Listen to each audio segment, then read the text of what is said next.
ઓમ નમઃ શિવાય. નમસ્કાર દર્શક મિત્રો, હું છું આચાર્ય અભિમન્યુ ત્રિવેદી.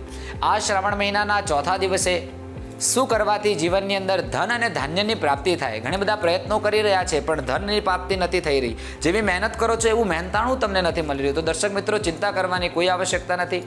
આ વર્ષના શ્રાવણ મહિનાના ચોથા દિવસે ભગવાન શિવજીની ઉપર જો તમે ધાણા, કેવા ધાણા? તો સુકાઈ ગયેલા જે સૂકા ધાણા હોય છે, ધાણાનું જે મસાલો બને છે, સૂકા ધાણાનું મિક્સર કરી એ જલની અંદર ભરી તાંબાના કળશની અંદર લઈ અને ભગવાન શિવજીના શિવલિંગની ઉપર કોઈ પણ શિવાલયમાં એ ધાણાવાળું જલ જો ભગવાન શિવને અર્પણ કરીએ તો ચોક્કસપણે ભગવાન માતા મહાલક્ષ્મીની તમારી ઉપર કૃપા થાય, ભગવાન કુબેર મહારાજની તમારી ઉપર કૃપા થાય અને જેવી મહેનત કરો છો એ પ્રકારનું તમને ફળ પણ પ્રાપ્ત થાય છે. તો ચોક્કસપણે આ શ્રાવણ મહિનાના ચોથા દિવસે આ પ્રયોગ કરવાનું ન ચૂકશો.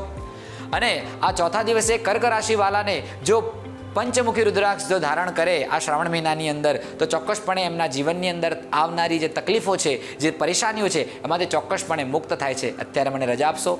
ઓમ નમઃ શિવાય.